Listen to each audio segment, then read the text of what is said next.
Let's get started. So this program is designed for those interested in learning more about Alzheimer's and other dementias. This features information from dementia experts, and you'll be able to look and hear at other perspectives from individuals living with dementia and as well as care partners. So please let me know if you have any trouble hearing me or hearing the videos throughout the presentation. And if you do have any questions, you can unmute yourself and to ask them or use the chat feature. If not, you can write down your questions and you can ask them at the end.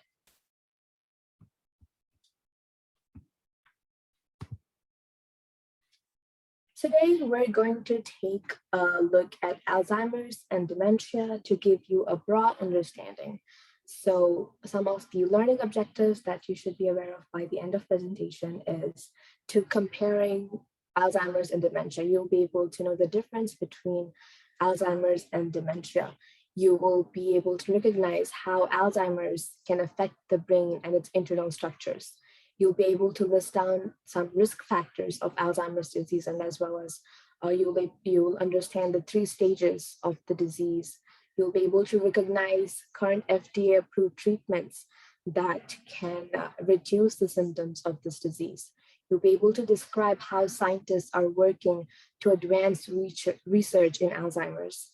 And you'll also be able to name the resources available through the Alzheimer's Association. Any questions before we begin? Okay.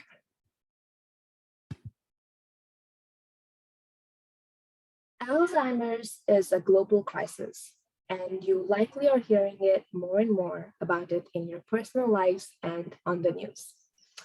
It has become a term many people are now aware of. As an example, I did not know what Alzheimer's was until I was in middle school, but now it's just not a term. It's just a term that people knew, and before people were not aware of what the term meant. Even in my early school days, I have never heard about the word Alzheimer's, but now it's changing because of the current issues that Alzheimer's and the patients are facing. So let's start off by seeing what you know about the impact of Alzheimer's in the United States.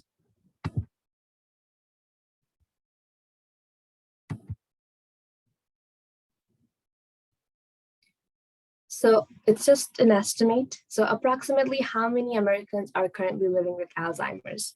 You can either use the chat feature or unmute yourself to answer the question.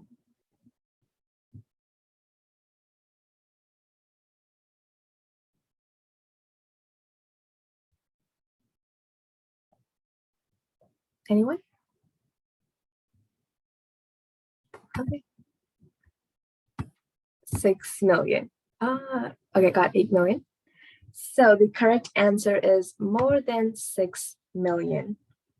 That's correct. Bearing the development of medical breakthroughs to prevent, slow, or cure Alzheimer's disease, this number is projected to reach nearly 30 million by 2050. Worldwide, an estimated 50 million people are currently living with dementia. So, ready for another question? About how many Americans provide unpaid care for people living with Alzheimer's or other dementias? Again, it's just an estimate, so feel free to use the chat or unmute yourselves to answer the question.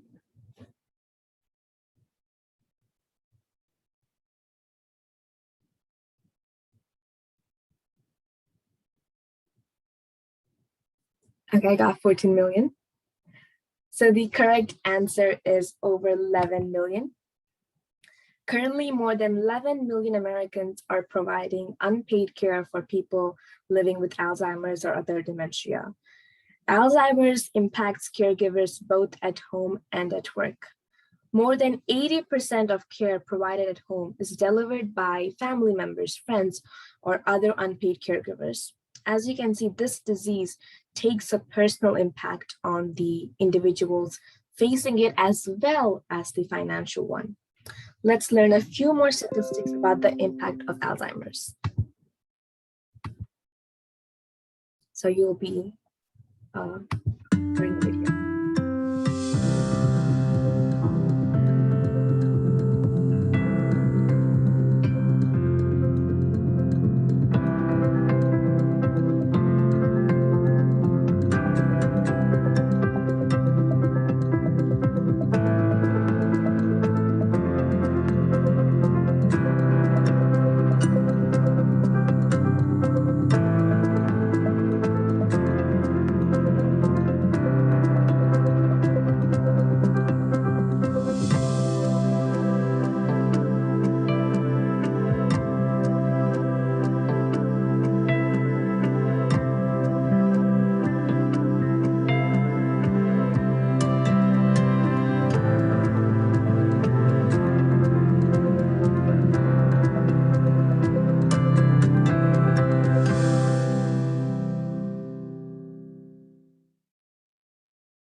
You may hear the terms Alzheimer's and dementia used interchangeably. They are related, but they're different. In this section, we're going to discuss both Alzheimer's and dementia and how they're related. Before we begin, let's take a moment to test your knowledge again. So, no more questions? So it's a simple true or false question.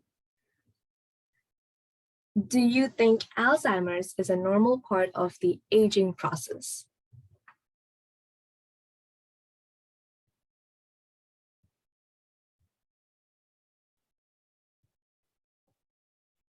Okay, got false as an answer. And that is correct. Alzheimer's disease is more than memory loss. It's a progressive and fatal disease that kills nerve cells and tissues in the brain, affecting an individual's ability to remember, think, plan, and ultimately function. There is a line that differentiates symptoms that comes from aging and symptoms that occur due to Alzheimer's. And it's very, very important to be aware of that reality and to understand what's the difference.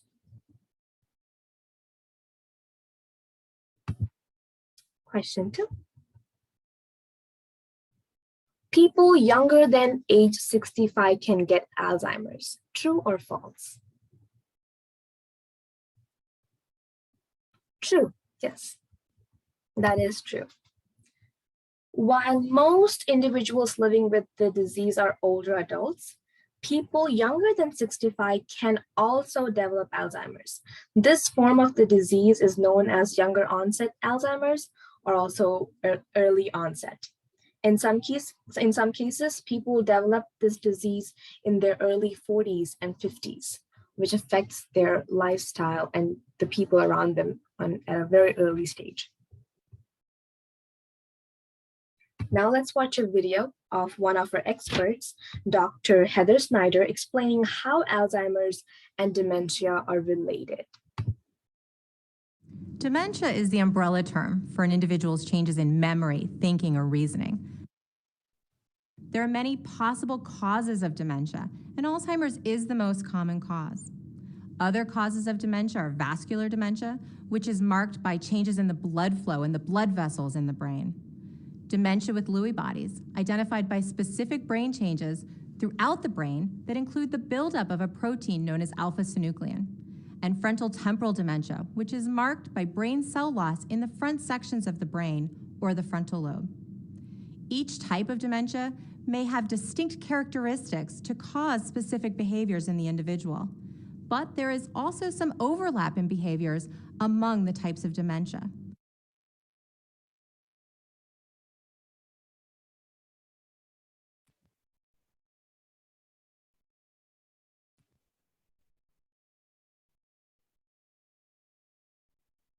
So as we saw, there are many causes of dementia other than Alzheimer's. So it's not just Alzheimer's, because usually people think of, whenever they think of dementia, they only think Alzheimer's is the only disease, but there are many types of dementias.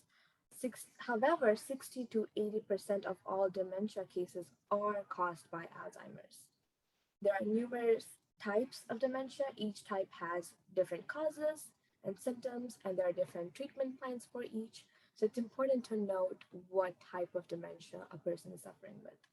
So again, just to recap, dementia itself is not a disease. It's a term to describe a group of symptoms like memory loss, problem solving, and other thinking abilities, while Alzheimer's is a specific disease. If you have any questions, please use the chat feature or unmute yourself.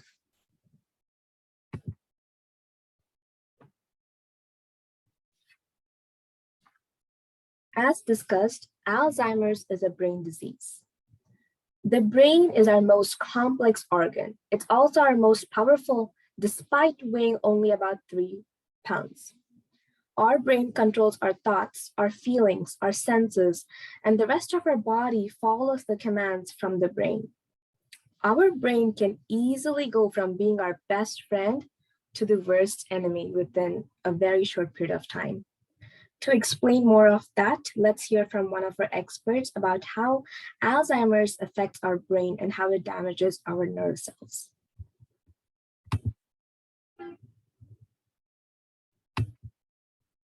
More than 100 years ago, Dr. Alice Alzheimer's described specific changes in the brain, what we call the formation of plaques and tangles.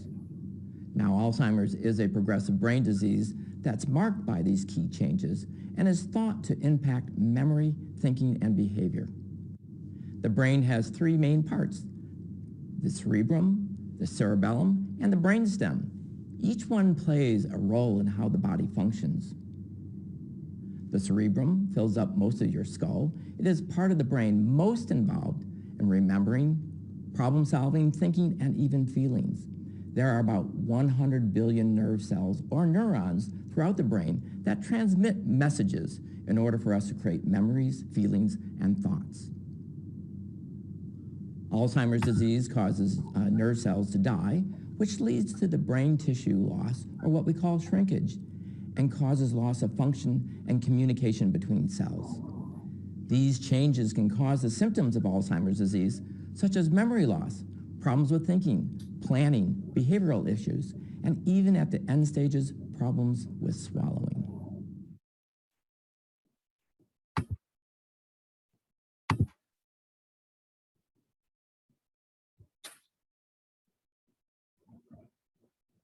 Changes in our brain could be unnoticeable at first, but can progress very rapidly.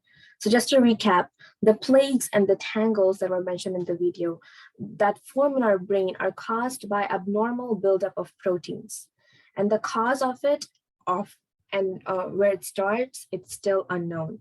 As these brain cells become affected day by day, the signals that allows our brain to communicate with other organs decreases. Over time, this causes different parts of the brain to shrink, and it usually begins in the part where memory is stored, which is why memory loss is one of the first symptoms to occur most of the time. But it's also important to know that brain shrinkage could occur in any part of the brain.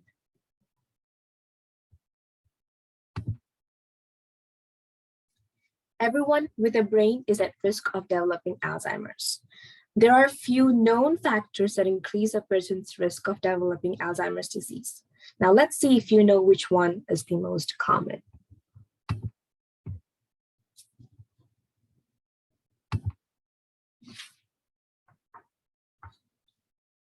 What is the greatest known risk factor for Alzheimer's disease? Is it genetics, family history, or age?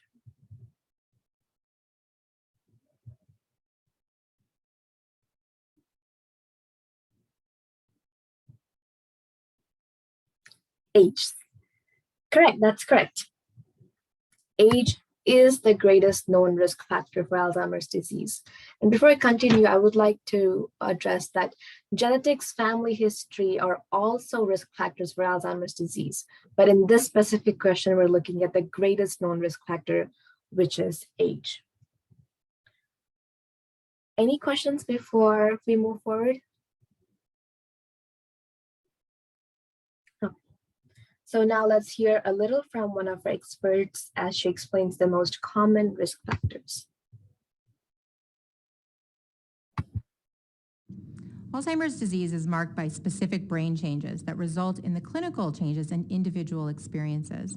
That is, changes in memory, thinking, or reasoning. And ultimately, Alzheimer's is fatal. The exact cause for these changes is unknown, but there are some hints as to what may contribute to an individual's risk. Age is the greatest known risk factor for Alzheimer's. And when we look at populations of people, we see an increased risk over the age of 65. However, Alzheimer's is not normal aging. Family history is also a known risk factor. Research has shown that those who have a parent or a sibling with Alzheimer's are more likely to develop the disease, and that risk increases if more than one family member has Alzheimer's. When we talk about the genes involved in Alzheimer's, there are two categories that could potentially be involved: risk genes and deterministic genes. Risk genes increases an individual's risk for developing the disease, but does not guarantee that they will develop Alzheimer's. Deterministic genes, which are rare for Alzheimer's, guarantee that the person will develop the disease.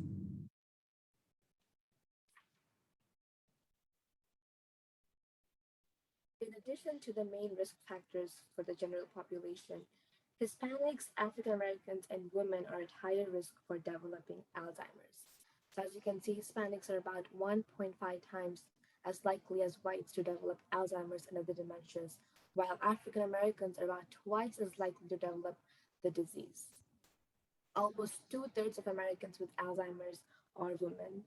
Women are more likely to develop the disease than men, and an estimated 3.8 million American women are living with the disease today. And the reason behind these differences behind Hispanics that are more likely to develop Alzheimer's and as well as African Americans, the reason behind these differences are not really well understood. However, researchers do believe that it is correlated with the higher rates of vascular disease, meaning these groups that I just mentioned are also at a higher risk for developing a vascular disease, which eventually puts them at a higher risk of developing Alzheimer's.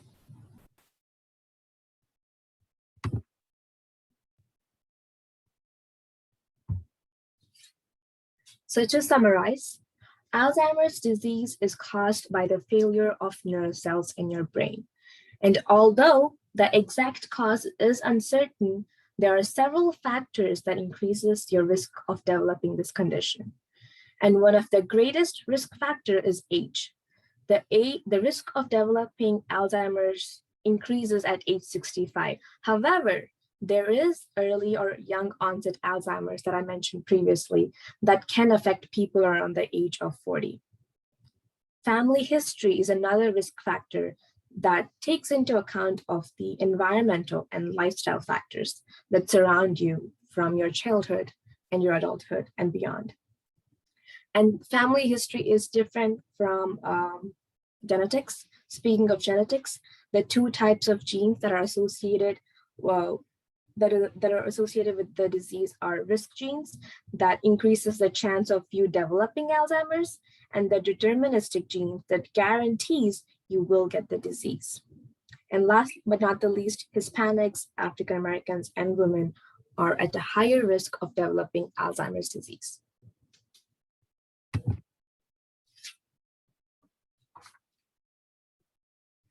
No two individuals experience the symptoms and progression of Alzheimer's disease in the same way. Let's hear from another expert on why this is the case, as well as from some individuals describing what it's like to live in the early stage of Alzheimer's disease. One of the things that impacts our brain is all the other things that can happen to us as we age. And we know that Alzheimer's, the most common risk factor for getting Alzheimer's disease is age. But we also have lots of other things that go wrong with us as we age. And so how those other health factors impact our brain can also impact how Alzheimer's presents in other people. Now I will play the videos of individuals living with the disease. It's a different kind of forgetting. It really, really is. It's not just forgetting where I put my car keys. It's much deeper than that. And for example, I cannot read a book. I used to be a voracious reader because by the time I turn a page, I have forgotten what I had read. And if you're reading a novel, you have to know what transpired before in order for you to continue to read on. And so I can't read a novel, so I've even stopped trying. Math, I can't do a simple tip anymore. You know, I sit there, I stare at it. It's crazy what numbers I can't deal with anymore. And in some ways, that's the disease to me. The other thing that I've increasingly been struggling with are words, which I've dealt with words my entire life, you know, as an avid reader, as a reporter, as a writer.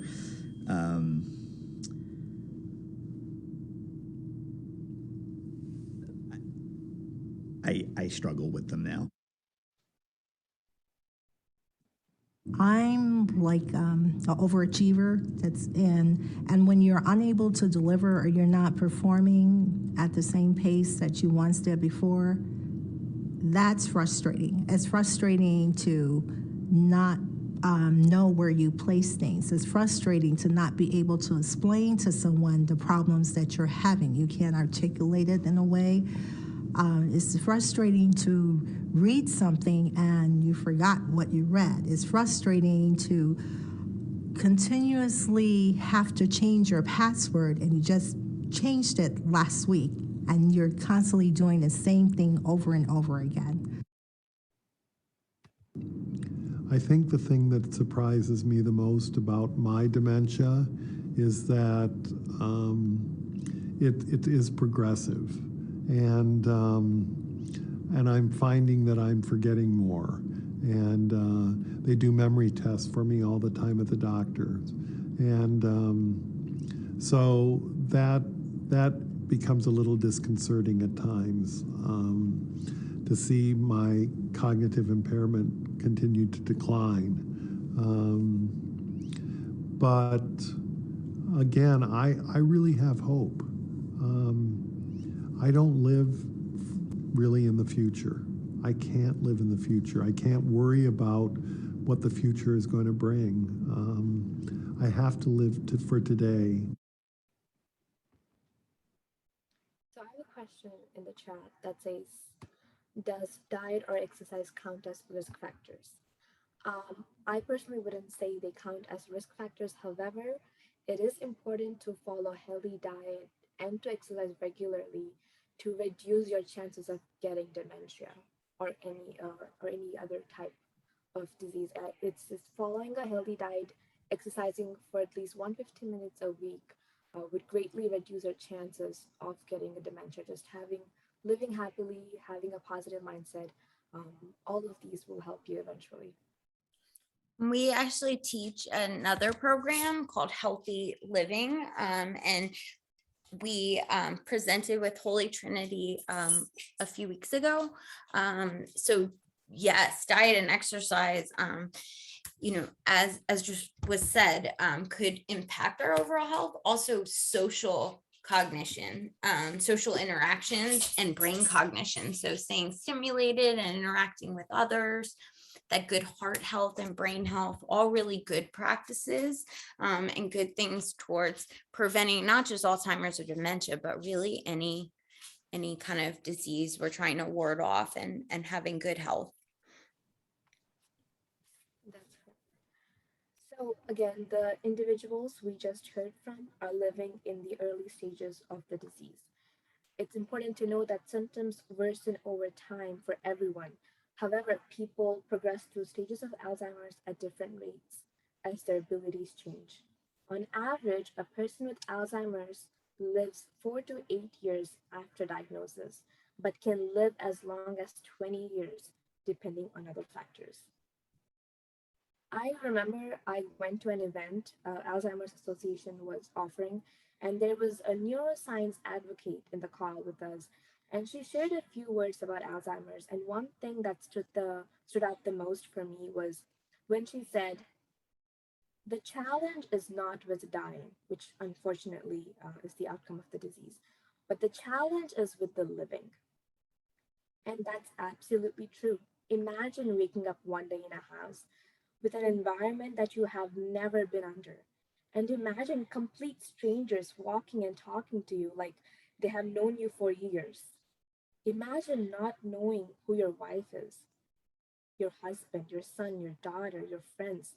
It just feels like you're stranded in a pitch black room and there's nowhere to go. So it's a very unfortunate disease. Now let's hear from Dr. Snyder explain the three stages of Alzheimer's.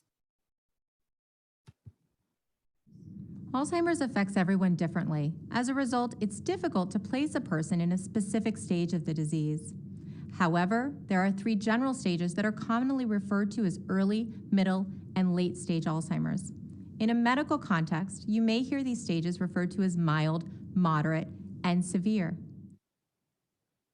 In the early stage of Alzheimer's, an individual may be able to function independently. However, they may start noticing more frequent memory lapses. Friends and family may also begin to notice difficulties in the person, and a healthcare provider may be able to detect problems in memory or concentration by conducting a detailed medical interview. Middle stage Alzheimer's is typically the longest stage and can last for many years. Damage to the brain cells can make it difficult to express thoughts and perform routine tasks, and this can lead to increased feelings of frustration and anger. In the final stage of the disease, an individual loses the ability to hold a conversation, control their movements, or respond to the environment around them. Cognitive skills, that is, their memory, thinking, and reasoning skills, continue to decline, and this can lead to personality changes and need for round-the-clock care.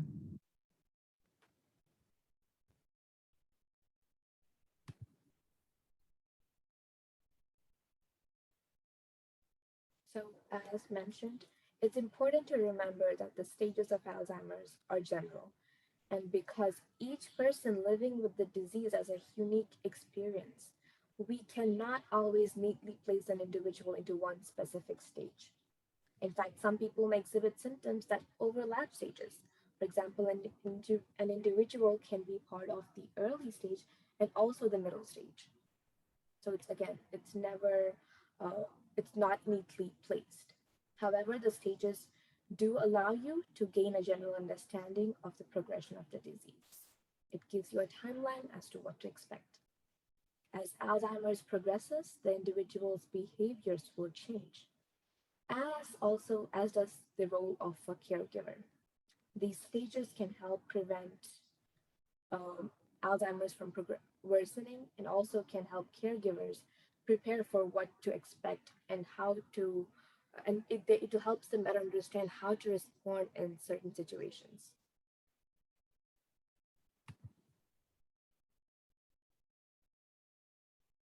So our next module talks about the FDA-approved treatments for symptoms. So let's start this next module by seeing what you already know about the treatments available for Alzheimer's.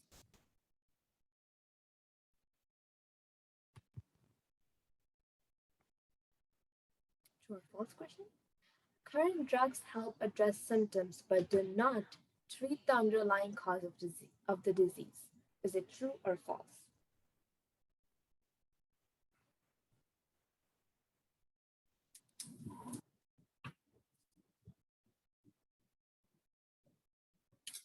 Yes, that's true. While these medications do not stop the damage Alzheimer's is causing to the brain cells, it will not reduce the shrinkage. However, they may lessen or stabilize symptoms for a limited period of time.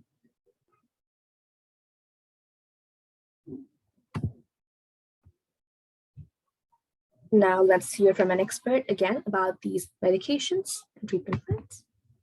There are currently several drugs that are FDA approved to treat the cognitive symptoms associated with Alzheimer's disease. They treat the symptoms, but they don't treat the underlying cause. So eventually people will progress, but they do treat some of the symptoms and help people for a time. So So the first class of drugs are cholinesterase inhibitors.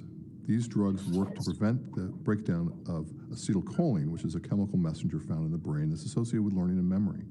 There are 3 FDA-approved drugs that are in this class of drugs. There's Aricept, there's Exelon, and there's Razidine. There's another class of drugs that's modulates glutamate, which is another chemical messenger in the brain that's associated with learning and memory. And this drug is called Namenda. And then there's a final class, which is actually a combination of cholinesterase inhibitors and glutamate modulator, and this is called Namzaric.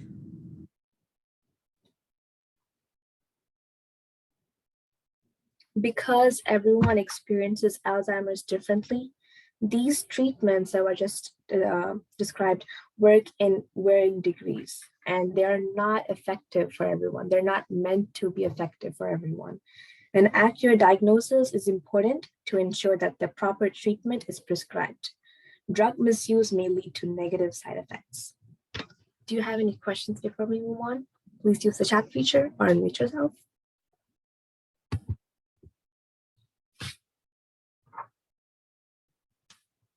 So let's just review what we have discussed. There are 3 types of drugs that are approved: the cholinesterase inhibitors, glutamate modulators, and a combination of cholinesterase inhibitors and glutamate. These medications that are prescribed will improve one's symptoms and allows individuals a chance to better cope with their disease. In the later stages of dementia, many people will start experiencing behavioral problems or psychological problems, and there are medications that suppress some of those symptoms as well. And just to reiterate, a person in the early stage will be using and following a different plan than a person in their later stages. So diagnosis of the type of disease and its stage is crucial. Got a question, I believe. Do you know more about the FDA-approved Alzheimer's? I will, Nicolette will be able to better help you with that question. Yeah, so right now there's a lot of research going on. We are a research-based organization, so the research is showing positive trials. We know that through the FDA, more trials are going on, so more testing as far as long-term effects and how people are responding in different categories. Definitely something that we recommend people speaking with their doctor first to see, is that person particularly, do they qualify for the medication? Are there any side effects or any contradictions if they are on other medications, if that's okay for them?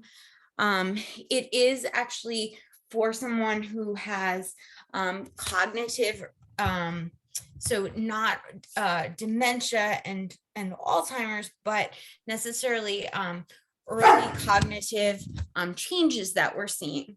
So definitely it's showing some positive effects, and it's the first of its kind that we're seeing some changes. As the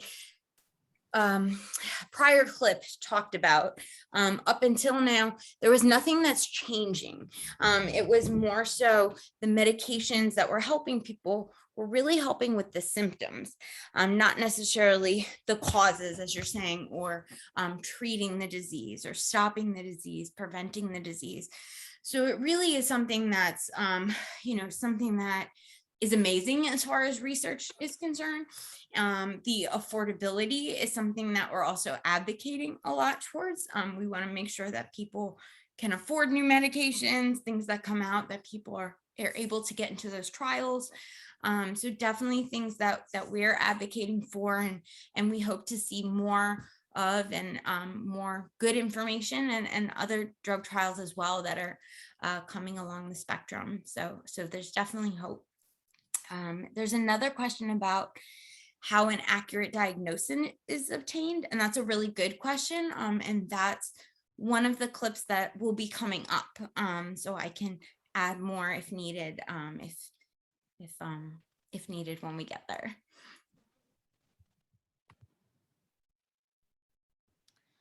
So in the last decade, researchers have made efforts in understanding how Alzheimer's disease affects the brain. Many recent insights point towards promising new strategies for treatment, prevention, and diagnosis for Alzheimer's disease. This is an incredibly exciting time in Alzheimer's and dementia research. The advancements that we've made in the last decade to understand the disease as a continuum, meaning that the biological changes are starting a decade or more before someone is experiencing the changes in the memory and thinking. This sets the stage for possible prevention.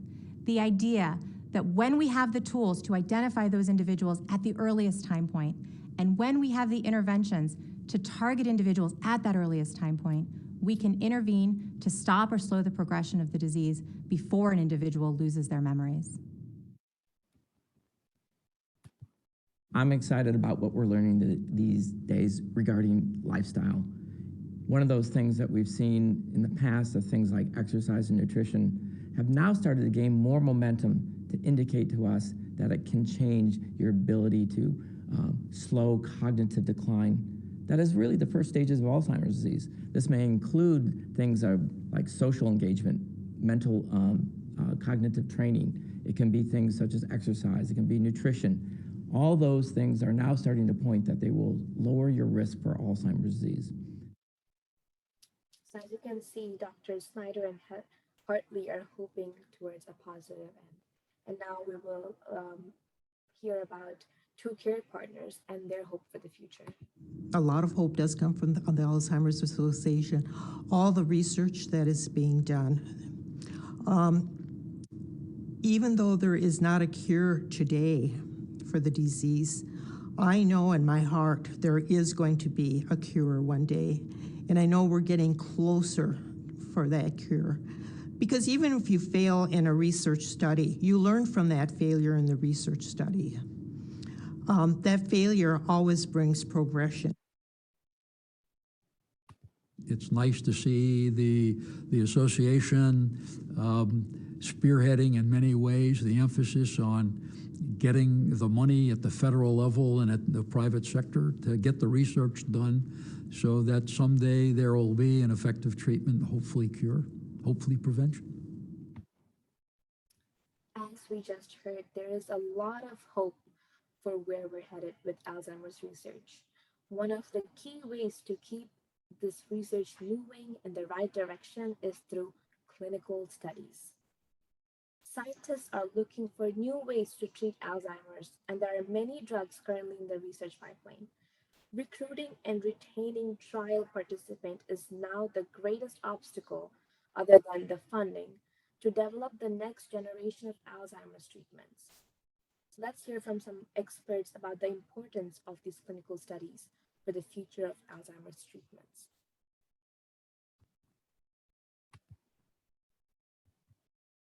It's more important than ever for people to participate in clinical studies.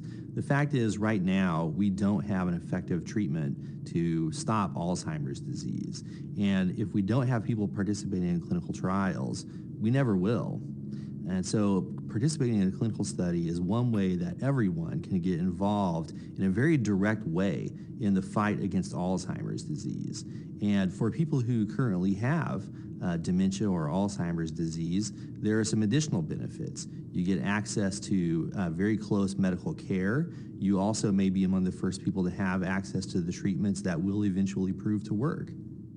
Sometimes you hear the phrase, it's a failed trial. That means that it didn't hit the endpoint, it didn't achieve an FDA-approved drug.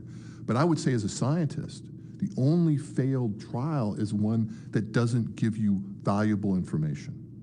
And if the trial is well designed, if it is a good scientific experiment, you get extremely valuable data so that you can plan the next trial and do the next study even better than the last one. And it gets you that much closer to that FDA-approved drug, to that effective treatment, and maybe someday even a cure. As we heard from Dr. Fargo, everyone can help to advance Alzheimer's research.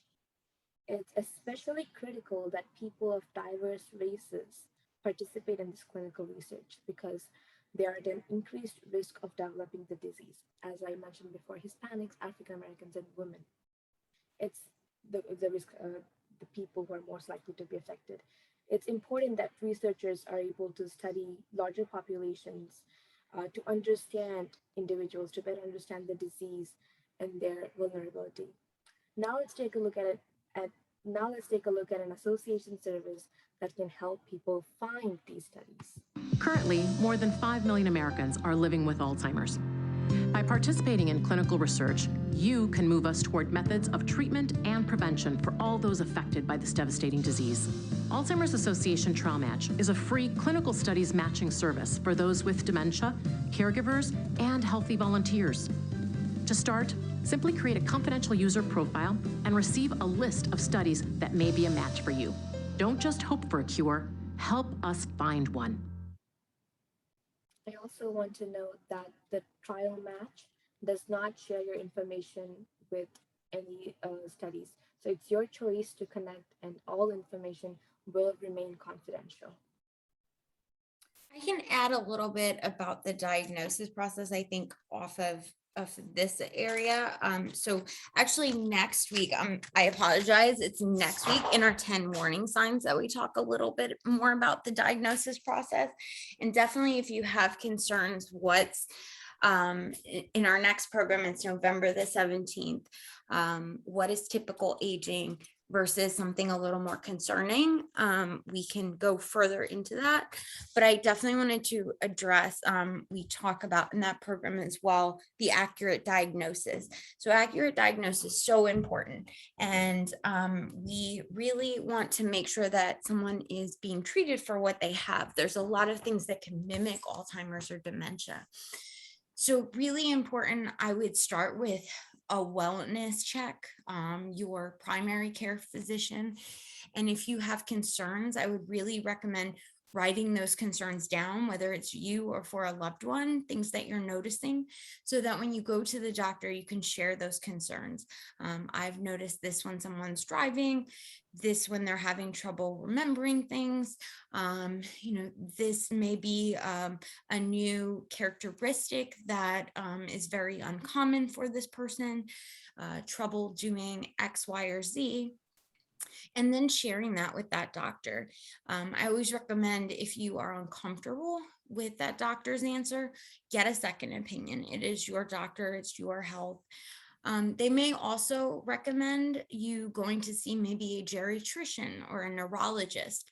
So those are experts that are going to be more so involved in not only the clinical trials, but also just the diagnosis process. They're going to see a lot more people with Alzheimer's, dementia, cognitive losses, and those are experts that can really be beneficial to see.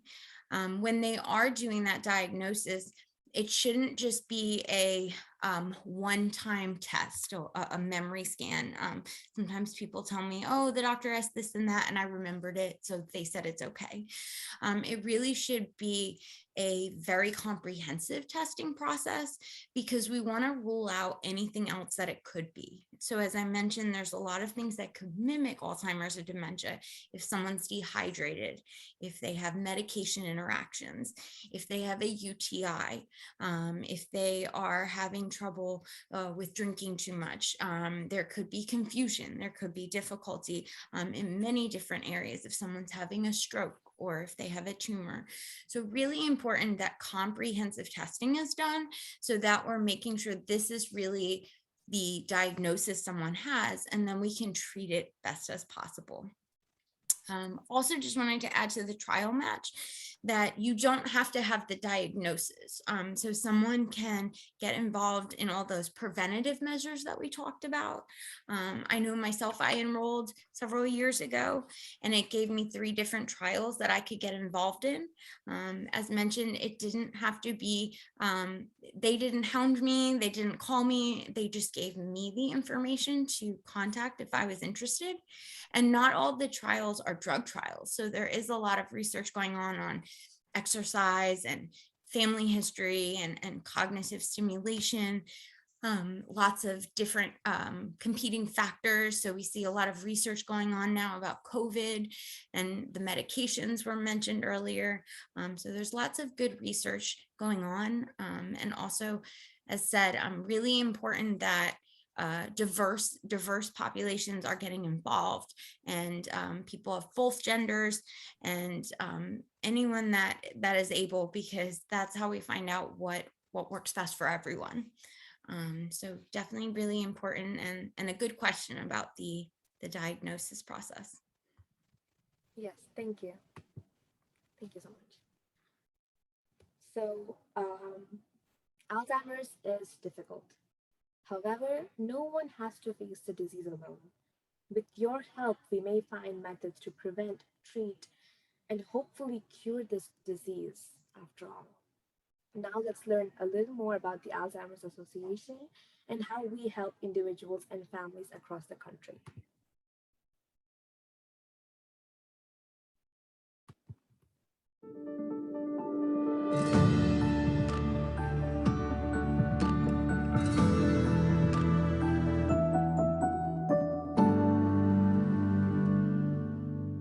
The Alzheimer's Association is in communities across the country, providing direct service to individuals and families facing the disease.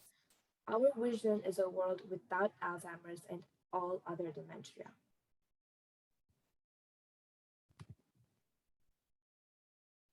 The association is available wherever and whenever you need reliable information and support. Three of our key resources that can connect you to information and support include our free 24/7 helpline. You can call us at 800-272-3900 anytime, day or night, to receive information and support. They will provide you access to highly trained and knowledgeable staff who can help with education, decision making support, crisis assistance, and resource identification.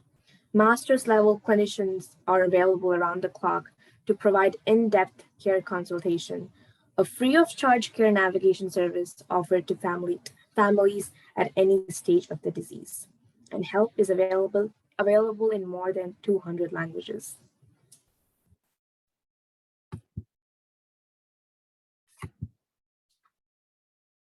So take a look at some of the ways you can get involved in our organization. Volunteer, whether you can spare a few hours a week or make a more significant time commitment, you can consider volunteering with the Alzheimer's Associations. And there are various opportunities for you, including in-person and virtual opportunities as well. You can become a community educator like I am right now, or you can join your local walk planning committee. And you can visit alz.org/volunteer to learn more about the different options. You can also advocate, become an Alzheimer's Association advocate, and speak out on the behalves of the people who are in need of desperate rights to face the Alzheimer's disease. And again, you can look at this website right here to learn more about the advocacy. And we just went over trial match. So again, everyone can help advance Alzheimer's, and we are currently desperately in need of your help. So it's a free, easy to use clinical study. So if you're interested, please go on to alz.org/trial match to help us out. You can form or join a team for the Alzheimer's Association Walk to End Alzheimer's, and you can raise funds and also awareness. And this is held annually in more than 600 communities nationwide. And this is one of the largest fundraisers for Alzheimer's care to support and research. So again, you can log into this website and check this opportunity out. The longest day, on the longest day, this is the day with the most light. This is a day where we raise funds and awareness for the care, support, and research efforts for the Alzheimer's Association through an activity of your choice. So you can pick a choice. You can start any activity that interests you the most. And that concludes the Understanding Alzheimer's and Dementia presentation. If you have any questions, please feel free to use the chat or unmute yourself to talk about it. Thank you.